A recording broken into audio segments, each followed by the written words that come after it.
Tangled, the story of Rapunzel.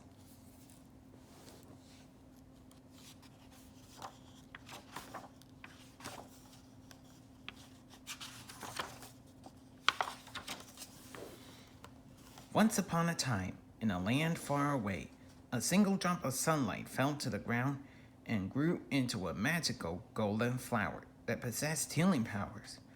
The only person who knew of the flower was a vain and selfish old woman named Mother Gothel. For centuries, she hoarded the flower and used it to restore her youth and beauty. One day, the beloved queen of the kingdom fell gravely ill.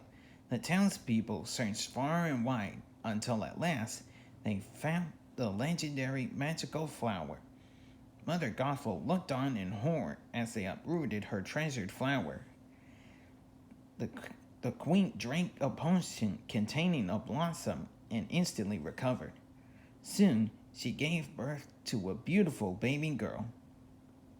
The king and queen launched a flying lantern into the sky to celebrate the princess's birth. One night, Mother Gothel crept into the nursery. Singing her secret song, she soon learned the flower's magic lived in the baby's hair.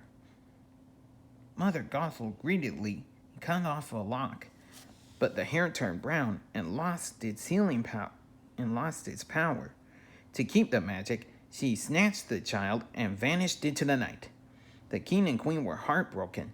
Each year on the princess's birthday, they release lanterns into the night sky, hopeful they see their daughter again.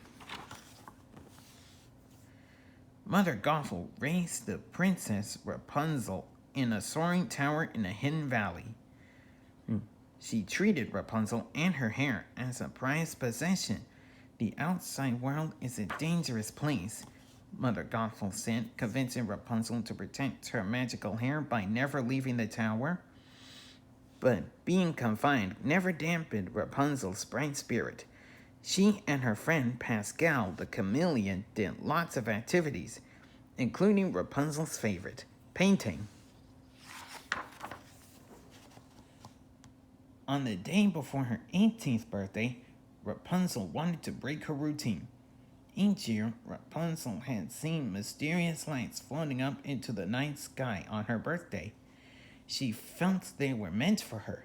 More than anything, she wanted Mother Gothel to take her to see them. Rapunzel, let's down your hair, Mother Gothel called when she arrived at the tower. Rapunzel pulled her up, determined to ask for her birthday wish. I want to travel to see the floating lights, she blurted out. Oh, you mean the stars, Mother Gothel lied. That's the thing, countered Rapunzel. I've charted stars and they're always constant, but they appear every year on my birthday, only on my birthday. I have to know what they are. Go outside? Asked Mother Gothel in shock. Why Rapunzel? Mother Gothel insisted that the world outside was far too scary a place for a weak and helpless girl like Rapunzel. There were ruffians, men with pointy teeth, poison ivy, the plague, quicksand, and snakes. The menacing description of life beyond the tower terrified Rapunzel. Don't ever ask to leave this tower again, Mother Gothel said, patting Rapunzel on her head. Rapunzel sighed and smiled weakly. Meanwhile, in another part of the forest, a thief named Flynn Rider was on the run with his cutthroat accomplices, the Stabbington brothers. Flynn clutched a satchel as he came to an abrupt halt in front of a wanted poster of himself. Surely he was more handsome in real life. Flynn looked up and saw the palace guards on the cliff above him. He ran with the precious satchel, ditching the Stabbingtons. But the lead palace horse, Maximus, was already in hot pursuit.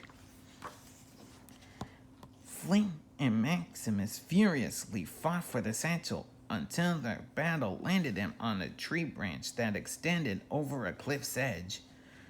Flynn reached the bank just ahead of Maximus. "Ha ha!" the thief crowed triumphantly. Crack! The tree branch splintered, and the arch enemies both toppled into the canyon below. When they landed, Flynn took off, escaping the horse. As he felt his way along a rock face, he was thrilled to discover a hidden entrance to a cave. Scrambling inside, he soon emerged to an astonishing sight. There, in the center of a hidden valley, stood an enormous tower. It was the perfect hiding place. Using 2 arrows, Flynn scaled the tower, hopped through a window, and breathed a sigh of relief. Cling! Rapunzel hit the intruder with her frying pan. He was out cold. Hastily, she stuffed him in the closet and propped a chair against the doors. Rapunzel felt exhilarated. Surely this act of bravery would prove to Mother Gothel that she could handle herself in the outside world. Noticing the satchel Flynn had dropped, Rapunzel reached inside and pulled out a gold crown encrusted with jewels. She had never seen such a thing before. When she placed it on top of her head, it fit perfectly. Rapunzel gazed into the mirror. Something seemed familiar. "Rapunzel, let down your hair," Mother Gothel called. Rapunzel swiftly hid the crown before pulling Mother Gothel up into the tower. She tried to tell Mother Gothel about her brave act, but Mother Gothel cut her off, screaming, "You are not leaving this tower, ever!" Rapunzel was shocked. Realizing Mother Gothel would never let her out of the tower, Rapunzel came up with an idea. She asked for some paint for her birthday. Paints that could only be found very far away. Relieved, Mother Gothel agreed. "I'll be back in 3 days' time," she said. After Mother Gothel left, Rapunzel pulled Flynn out of the closet and tied him to a chair with her hair. When he swore he wasn't there to steal her hair, Rapunzel pointed to her painting of the floating lights. "Tomorrow they will light the night sky. You will act as my guide, take me to see them, and return me home safely. Then, and only then, will I return your satchel to you," declared Rapunzel. Flynn had no choice but to agree.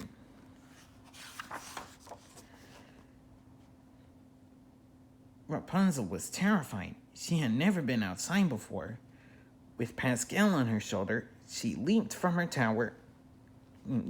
window, and slid down her hair.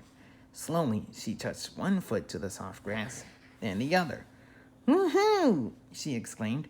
Overcome with excitement, Rapunzel began to roll on the ground.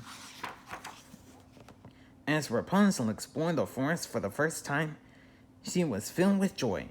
But she also felt terrible guilt for betraying Mother Gothel. "Let's just turn around," Flynn suggested. "I get back my satchel, you get back a mother-daughter relationship based on mutual trust." But Flynn failed to convince Rapunzel. "No, I am seeing those lanterns," she insisted. In another part of the forest, Mother Gothel ran into Maximus. Fearing guards had come for Rapunzel, she sprinted back to the tower and realized the awful truth. Rapunzel was gone. Investigating further, Mother Gothel found the glittering crown and Flynn's wanted poster. She knew exactly who had taken Rapunzel, and nothing was going to stop her from finding them. Desperate to get his satchel back, Flynn came up with a plan. He would convince Rapunzel to return to the tower by taking her to a little pub called the Snuggly Duckling. When they walked into the pub, Rapunzel came face to face with her worst fears. The place was filled with the most menacing thugs and ruffians imaginable. Flynn's plan worked. He was escorting a terrified Rapunzel to the exit when suddenly a huge thug slammed the door shut and held up Flynn's wanted poster. Quickly, The pump thugs captured Flynn and began fighting one another for the reward money. Excuse me, ruffians, Rapunzel broke in. Is it possible to get my guide back? The thugs just ignored her and continued to pummel Flynn. Rapunzel stood fiercely up top of the bar and hit her pan against a giant pot. Ping! Put him down, she commanded. The thugs stopped. Rapunzel explained that she needed Flynn to take her to see the lights. Haven't any of you ever had a dream? She asked. As it turned out, every one of the thugs had a dream. Suddenly, the royal guards burst into the pub, followed by Maximus and the Stabbingtons, the brothers now in shackles. Where's Ryder? Where is he? Demanded the captain. Flynn and Rapunzel quickly escaped into a secret tunnel. Maximus sniffed out the secret passageway, and the horse and guards charged through the tunnel after them. From a window, Mother Gothel had watched this scene unfold. She realized Rapunzel hadn't been kidnapped. In fact, Rapunzel was the one in control. Approaching the first thug who came out through the pub door, Mother Gothel demanded, "Where does that tunnel lead out?"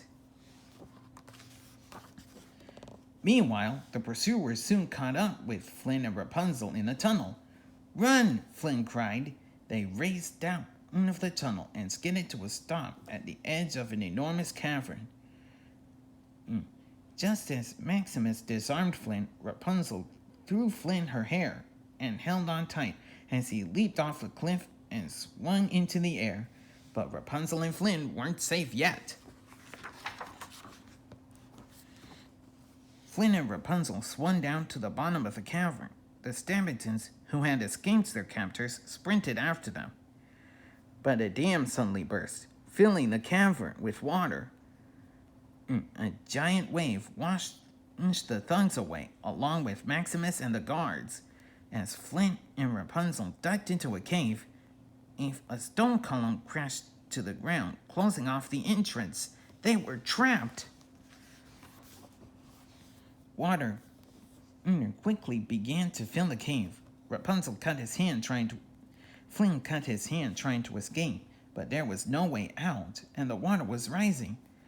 "I'm so sorry, Flynn," Rapunzel said tearfully.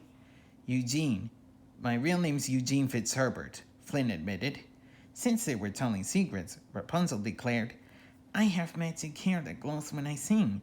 Suddenly, she realized her hair might be able to save them.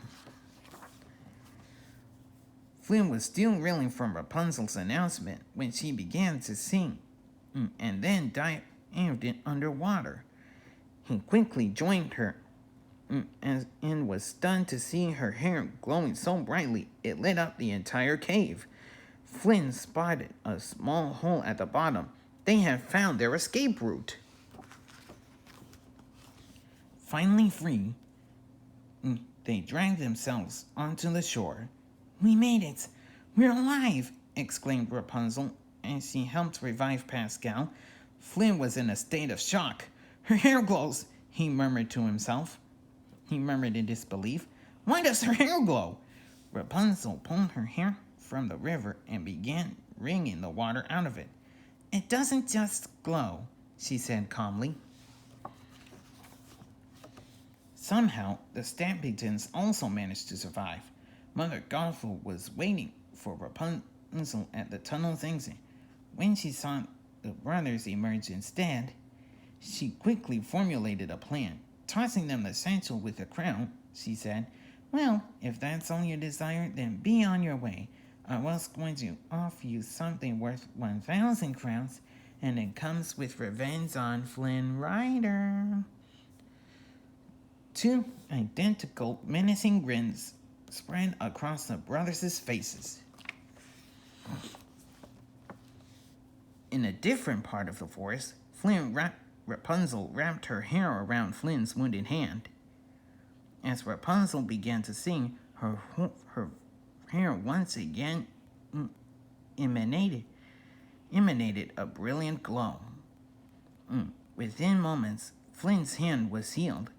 Rapunzel explained her hair's magic and spoke about Mother Gothel and the tower. You never left that tower, Flynn said finally. Flynn said. Finally, he knew the truth. When Flynn left to gather more firewood, Mother Gothel emerged from the woods. She informed Rapunzel that they were returning to the tower. Rapunzel refused. She confessed that she had met Flynn and they liked each other. Mother Gothel laughed. She told Rapunzel that Flynn only wanted the crown. Before Gothel returned to the forest, she gave Rapunzel the crown and dared her to test Flynn's loyalties. When Flynn returned to the campfire, Rapunzel said nothing of her encounter. The next morning, Flynn was awakened abruptly. Maximus had found him. The horse grabbed Flynn's boot and started to drag him away. Luckily, Rapunzel saved him. Then she turned her attention to Maximus. He is nothing but a big sweetheart, she said about the horse. Rapunzel begged the two to make a truce, at least for that day, her birthday.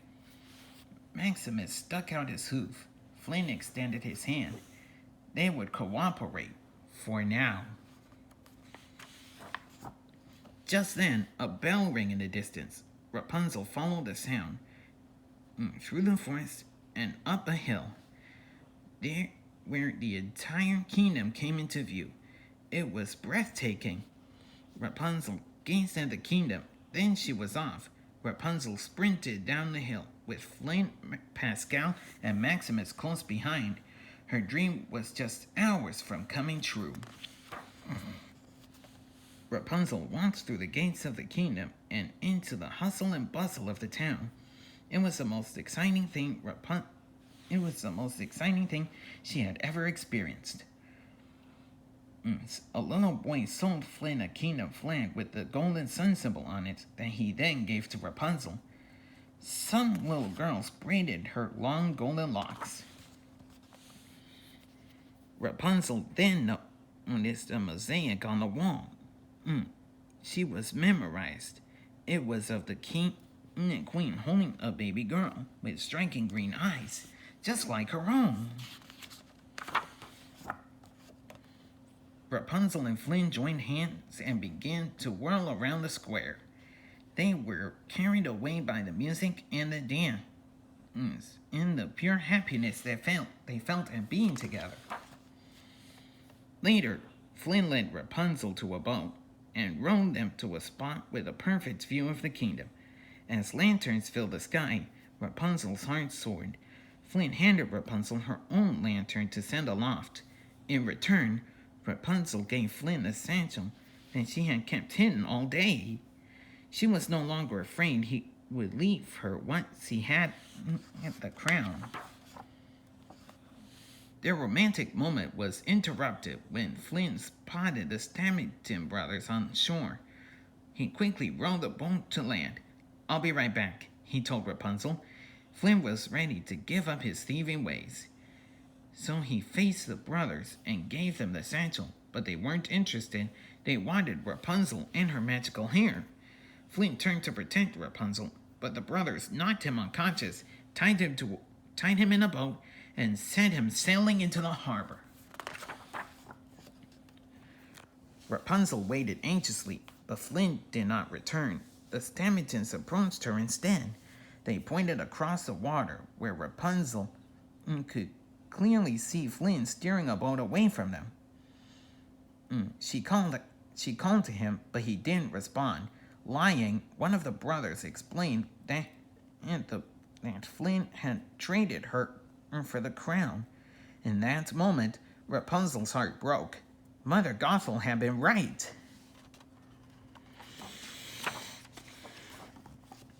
Determined to escape, Rapunzel dodged the brothers and ran toward the forest. She didn't get far before she heard a scuffle, and then Mother Gothel's voice. Rapunzel! Mother! Rapunzel ran back and found Mother Gothel standing over the brothers. They lay unconscious at her feet. You were right, Mother.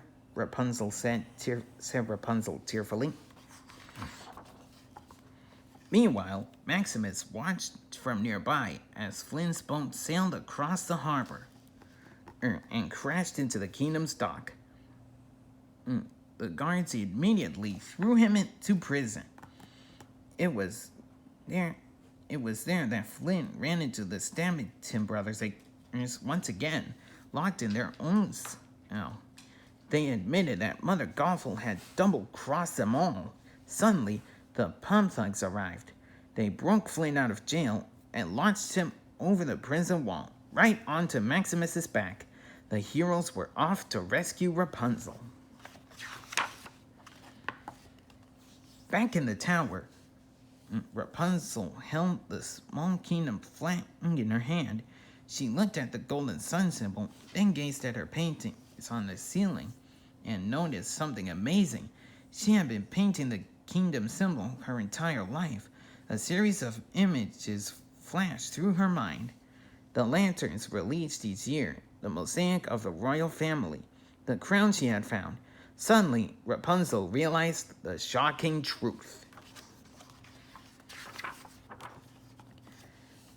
"I'm the lost princess," she proclaimed to Mother Gothel. Rapunzel caught Mother Gothel's arm as the scheming woman tried to justify her actions. "You were wrong about the world, and you were wrong about me, and I will never let you use my hair again." Mother Gothel wrested her arm away and fell backward into a mirror, shattering it.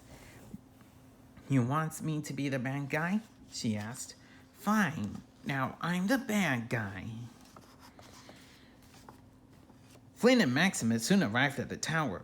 Rapunzel, let down your hair," Flynn called. Golden hair cascaded to the ground. Relieved, Flynn began to climb. "Rapunzel, I thought I'd never see you again," he said as he stepped through the window. But it wasn't Rapunzel who was waiting for him. Mother Gothel captured and wounded Flynn. Rapunzel, who was bound in the middle of the room, watched in horror as Flynn collapsed to the floor. Mother Gothel dragged Rapunzel to the trapdoor, but Rapunzel fought Gothel with all her strength. "For every minute of the rest of my life I will fight. I will never stop trying to get away from you. But if you let me save him, I will go with you. I promise." Mother Gothel agreed and untied her. She knew Rapunzel never broke a promise. Rapunzel rushed to Flynn's side and placed her hair over his wound. "No, Rapunzel, I can't let you do this," Flynn pleaded. He would rather die than allow Rapunzel to be imprisoned forever by Mother Gothel. Flynn touched Rapunzel's cheek and smiled at her. Then he grabbed one of the shards of the broken mirror and cut off her hair. It instantly turned brown and lost its healing power. With the magical hair gone, Mother Gothel instantly aged hundreds of years and turned to dust.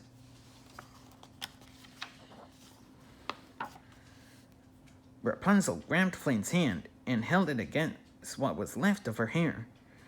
She began to sing, but the magic was gone. Flynn closed his eyes and his head fell back. He was gone. As Rapunzel began to cry, a golden tear fell upon Flynn's cheek.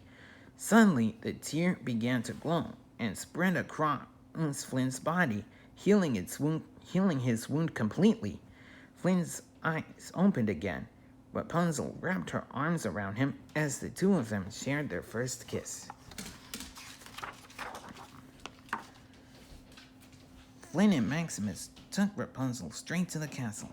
The king and queen rushed to embrace her, overcome with joy that their daughter had finally returned to them. Rapunzel felt her parents' love surround her as they held tightly to one another, a family once more. The entire kingdom celebrated Princess Rapunzel's return. Hundreds of glowing lanterns were once again launched into the sky. There light had finally guided Rapunzel home. Along with the dreams of their friends and family, Rapunzel's and Flynn's dreams came true. They found everlasting love and happiness and lived happily ever after.